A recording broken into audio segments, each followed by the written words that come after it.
Happy Makar Sankranti. आप सभी को मकर संक्रांति की ढेर सारी शुभकामनाएं। और आज हम बात करने वाले क्लास 9 हेल्थ केयर महत्वपूर्ण प्रश्नों को हल करेंगे।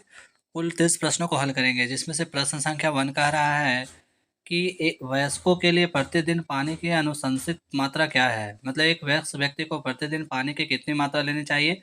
तो बच्चों कम से कम 8 कप, यानी कि ऑप्शन नंबर सी जो है इसका करेक्ट आंसर होगा।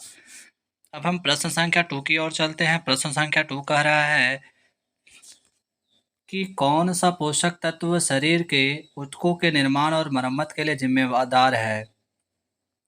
तो बच्चों इस प्रश्न का सही आंसर ऑप्शन नंबर बी के साथ चला जाएगा, प्रोटीन। प्रोटीन जो है हमारे शरीर के ऊतकों के निर्माण और मरम्मत के लिए जिम्मेदार है। इसके अलावा आप लोग को बता देना चाहते हैं कि 15 अक्टूबर को हैंड वॉश दिवस मनाया जाता है। आप लोग नोट कर लीजिएगा 15 अक्टूबर को। और वहीं अगर आप लोग को जानकारी चाहिए तो WHO के बारे में भी आप लोग नोट करिएगा। WHO वर्ल्ड हेल्थ ऑर्गेनाइजेशन विश्व स्वास्थ्य संगठन होता है और इनकी स्थापना 1948 में की गई थी। इसका प्रमुख उद्देश्य है लोगों को रोग से मुक्त करना। अब हम नेक्स्ट प्रश्न की ओर चलते हैं। नेक्स्ट हमारा प्रश्न है, प्रश्न संख्या 3 की ओर चलते हैं। कह रहा है निम्नलिखित में से कौन सी विटामिन सी का अच्छा स्रोत है। तो विटामिन सी का सबसे अच्छा स्रोत है संतरा, जो कि ऑप्शन नंबर ए में दिया गया है। तो ये हमारा करेक्ट आंसर होगा। इसके अलावा विटामिन बी की कमी से कौन सा रोग होता है। तो बेरी बेरी होता है। आप लोग नोट कर लीजिएगा, बेरी बेरी विटामिन बी की कमी से होता है। वहीं नेक्स्ट प्रश्न संख्या 4 कह रहा है कि वयस्कों के लिए अनुशंसित औसत नींद की अवधि क्या है। मतलब एक वयस्क व्यक्ति को कितने घंटे तक सोना चाहिए। तो कम से कम 8 घंटा, जो कि ऑप्शन नंबर सी में दिया गया है। तो सी हमारा करेक्ट आंसर होगा। बच्चों नेक्स्ट हम प्रश्न की ओर चलते हैं। नेक्स्ट प्रश्न संख्या 5 कह रहा है कि हृदय स्वास्थ्य के लिए कौन सा व्यायाम फायदेमंद है। मतलब हमारे हृदय को स्वस्थ रखने के लिए हमें कौन सा व्यायाम करना चाहिए। तो इसके लिए ज़्यादातर फायदेमंद हमारे लिए दौड़ना होता है, जो कि ऑप्शन नंबर ए में दिया गया है। तो ये हमारा करेक्ट आंसर होगा। बच्चों प्रश्न संख्या 6 कह रहा है शरीर में कार्बोहाइड्रेट का मुख्य कार्य क्या है। तो इस प्रश्न का जो सही आंसर होगा ऊर्जा प्रदान करना, जो कि ऑप्शन नंबर ए में दिया गया है। तो ये हमारा करेक्ट आंसर होगा। इसके अलावा अगर यदि आप लोग से पूछा जाए BCG का पूरा नाम क्या है। BCG का पूरा नाम तो बेसिलस क्लाइमेट ग्यूरिन इसका पूरा नाम होता है। आप लोग इसे नोट कर लीजिएगा। अब हम प्रश्न संख्या 7 की ओर चलते हैं। प्रश्न संख्या 7 क्या कह रहा है कि निम्नलिखित में से कौन निर्जलीकरण का लक्षण है। तो निर्जलीकरण का लक्षण तो बच्चे आप लोगों को पता है, सिर दर्द, अत्यधिक प्यास, थकान। इनमें से सभी जो ऑप्शन नंबर डी है वही हमारा आंसर हो जाएगा। तो ऑप्शन नंबर डी इसका करेक्ट होगा। वहीं BCG का टीका किस बीमारी में दिया जाता है। तो तपेदिक बीमारी में दिया जाता है। आप लोग नोट करिएगा, तपेदिक जिसको हम लोग टीबी कहते हैं। अब हम नेक्स्ट प्रश्न की ओर चलते हैं। प्रश्न संख्या 8 की ओर चलते हैं। प्रश्न संख्या 8 क्या कह रहा है कि प्रतिदिन फलों और सब्जियों की कितनी मात्रा खाने की सलाह दी जाती है। तो प्रतिदिन 5 से 6 मात्रा फलों और सब्जियों के खाने के लिए कहा जाता है, जो कि ऑप्शन नंबर सी में दिया गया है। तो सी हमारा सही आंसर होगा। वहीं आप लोग को जानकारी होना चाहिए कि मधुमेह से ग्रसित रोगी को किस प्रकार का इंजेक्शन दिया जाता है। तो इंसुलिन नामक दिया जाता है। आप लोग नोट कर लीजिएगा कि मधुमेह से ग्रसित लोग को इंसुलिन नामक इंजेक्शन दिया जाता है। अब हम नेक्स्ट प्रश्न की ओर चलते हैं। प्रश्न संख्या 9 कह रहा है कि एरोबिक व्यायाम के लिए अनुशंसित आवृत्ति क्या है। एरोबिक व्यायाम के लिए अनुशंसित आवृत्ति जो हो जाएगा हमारा बच्चों सप्ताह में 5 बार। सप्ताह में कितने बार। सप्ताह में 5 बार, जो किसी में दिया गया है। तो सी हमारा सही आंसर होगा। इसी तरह प्रश्न संख्या 3 कह रहा है कि निम्नलिखित में से कौन सा हृदय का जोखिम कारक है। तो हृदय के लिए जोखिम कारक क्या हो जाएगा। धूम्रपान। धूम्रपान जो हमारे हृदय को बहुत ज़्यादा नुकसान पहुंचाता है। इससे कैंसर भी होता है, आप लोग को पता भी होना चाहिए। वहीं प्रश्न संख्या 11 कह रहा है, 11 नंबर प्रश्न कह रहा है कि शरीर में विटामिन डी का मुख्य कार्य क्या है। तो बच्चों शरीर में विटामिन डी का मुख्य कार्य है हड्डियों को मजबूत करना। विटामिन डी का सबसे अच्छा स्रोत क्या है। तो सूर्य का प्रकाश है। आप लोग नोट कर लीजिएगा, सूर्य का प्रकाश विटामिन डी का सबसे अच्छा स्रोत। अब हम प्रश्न संख्या 12 की ओर चलते हैं। कह रहा है वयस्कों के लिए निम्न में से कौन सी स्वस्थ रक्तचाप सीमा है। तो एक स्वस्थ व्यक्ति का जो रक्तचाप सीमा होनी चाहिए। तो एक स्वस्थ व्यक्ति का जो रक्तचाप सीमा होना चाहिए वो कितना होना चाहिए। 120 से 80 होना चाहिए, जो कि ऑप्शन नंबर बी में दिया गया है। तो बी हमारा सही आंसर हो जाएगा। अब हम नेक्स्ट प्रश्न की ओर चलते हैं। प्रश्न संख्या 13 का है निम्नलिखित में से कौन सा उच्च फाइबर वाला भोजन है।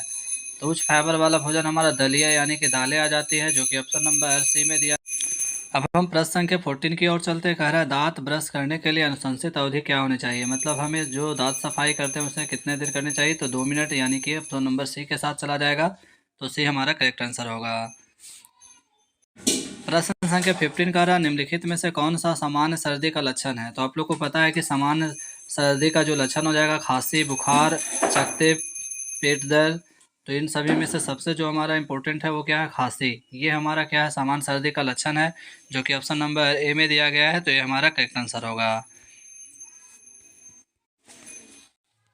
प्रश्न संख्या 16 का रहा, शरीर में एंटीऑक्सीडेंट का मुख्य कार्य क्या है, शरीर में एंटीऑक्सीडेंट का मुख्य कार्य क्या है बच्चों, तो मुक्त कणों से लड़ना, जो कि ऑप्शन नंबर बी में दिया गया है, तो बी हमारा सही आंसर होगा। अब हम नेक्स्ट प्रश्न संख्या 17 की ओर चलते हैं। दांत जांच के लिए अनुशंसित आवृत्ति क्या है, तो आप लोग को पता है कि 6 महीने, 6 महीने में हमें हर 6 महीने में हमें अपने दांतों की सफाई के लिए जांच करवानी चाहिए, ताकि हम अपने दांतों को स्वस्थ रख सकें। वहीं 80 नंबर प्रश्न कह रहा है कि निम्नलिखित में से कौन सा तनाव का लक्षण है, तो तनाव का लक्षण है तेज दिल की धड़कन, जो कि ऑप्शन नंबर बी में दिया गया है, तो बी हमारा सही आंसर होगा। प्रश्न संख्या प्रश्न संख्या 19 कह रहा है कि प्रश्न संख्या 19 कह रहा है कि वयस्कों के लिए सोडियम की अनुशंसित दैनिक मात्रा क्या है, तो सोडियम के लिए अनुशंसित दैनिक मात्रा होनी चाहिए 1500 मिलीग्राम होना चाहिए, जो कि ऑप्शन नंबर बी में दिया गया है, तो बी हमारा सही आंसर हो जाएगा। अब हम प्रश्न संख्या 20 की ओर चलते हैं। कह रहा है कि निम्नलिखित में से कौन सा सनबर्न का लक्षण है, तो सनबर्न का लक्षण आप लोग को पता है कि खुजली वाली त्वचा जो है सनबर्न का लक्षण है, जो कि ऑप्शन नंबर ए में दिया गया है, तो ये हमारा करेक्ट आंसर होगा। वहीं विटामिन ए की कमी से कौन सा रोग होता है, तो ब्लाइंडनेस, रतौंधी होता है, आप लोग इसे नोट कर लीजिएगा। नेक्स्ट प्रश्न संख्या 21 कह रहा है कि प्रति सप्ताह मध्यम तीव्रता वाले व्यायाम की अनुशंसित मात्रा क्या है, तो प्रति सप्ताह हमें 60 मिनट, यानी कि ऑप्शन नंबर बी में दिया गया है, तो बी हमारा करेक्ट होगा। यानी एक व्यक्ति को प्रति सप्ताह तीव्रता वाले व्यायाम की अनुशंसित मात्रा 60 मिनट होनी चाहिए। नेक्स्ट प्रश्न संख्या 22 कह रहा है कि निम्नलिखित में से कौन सा खाद्य विषाक्तता का लक्षण है, तो पेट में ऐंठन होना विषाक्तता का लक्षण है, जो कि ऑप्शन नंबर बी में दिया गया है, तो बी हमारा करेक्ट आंसर होगा। इसी तरह प्रश्न संख्या 23 कह रहा है कि शरीर में आयरन का मुख्य कार्य क्या है, शरीर में आयरन का मुख्य कार्य क्या है, तो बच्चों रक्त में ऑक्सीजन का परिवहन शरीर में आयरन का मुख्य कार्य है, जो कि ऑप्शन नंबर ए में दिया गया है, तो ये हमारा सही आंसर होगा। प्रश्न संख्या 24 कह रहा है निम्नलिखित में से कौन सा माइग्रेन का लक्षण है, तो माइग्रेन का लक्षण क्या होता है, तेज सिर दर्द माइग्रेन का लक्षण है। इसके अलावा आप लोग को बता देना चाहते हैं कि वायरस से फैलने वाला अगर यदि रोग पूछा जाए वायरस से, तो आपका कोरोना आ जाएगा, HMPV आ जाएगा।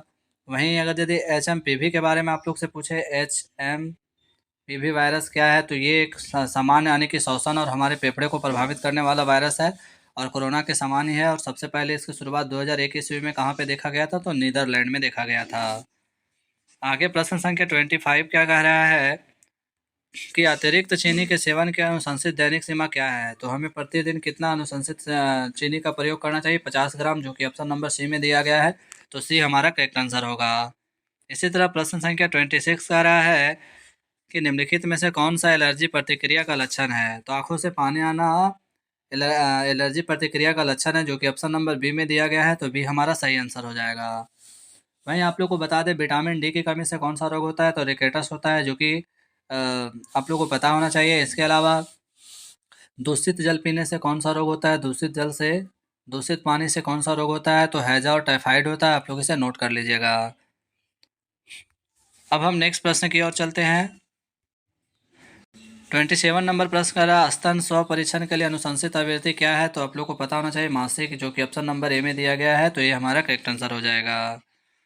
वहीं अगर यदि पूछे पुरुष हार्मोन का नाम, तो एक्स वाई पुरुष हार्मोन में पाया जाता है, जबकि एक्स एक्स जो है वो एक्स एक्स गुणसूत्र किस में पाया जाता है, तो एक्स एक्स गुणसूत्र महिला में पाया जाता है। और जब जब एक्स वाई गुणसूत्र मिलता है तो किसका जन्म होता है, लड़के का, और जब एक्स एक्स मिलता है तो किसका, लड़कियां का जन्म होता है। वहीं मनुष्य में पुरुष हार्मोन कौन सा है, तो टेस्टोस्टेरोन है, जबकि महिला में एस्ट्रोजन पाया जाता है। नेक्स्ट प्रश्न संख्या 28 कह रहा है कि निम्नलिखित में से कौन सा मूत्र पथ के संक्रमण UTI का लक्षण है, तो आप लोग को पता है बार बार पेशाब आना इसका लक्षण है, जो कि ऑप्शन नंबर सी में दिया गया है, तो सी हमारा सही आंसर होगा। प्रश्न संख्या 29 की ओर चलते हैं। प्रश्न संख्या 29 कह रहा है कि वयस्कों के लिए फाइबर का अनुशंसित दैनिक सेवन क्या है, तो इसके लिए 25 ग्राम है, जो कि ऑप्शन नंबर सी में दिया गया है, तो सी हमारा सही आंसर होगा।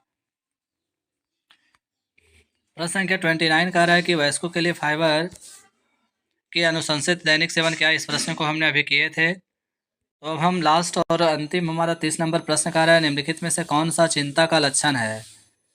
शुष्क मुंह, बी निम्न रक्तचाप, सी वजन बढ़ना और डी कह रहा है वजन कम होना। तो निम्न रक्तचाप हमारा जो है चिंता का लक्षण है, जो कि ऑप्शन नंबर बी में है, तो बी हमारा करेक्ट आंसर होगा। तो इस तरह से हमने महत्वपूर्ण 30 प्रश्नों को हल किए हैं। अगर वीडियो अच्छा लगा हो तो लाइक सब्सक्राइब शेयर कर दे, ताकि सारे बच्चे इस वीडियो को देख सके। और साथ ही मकर संक्रांति के ढेर सारी शुभकामनाएं।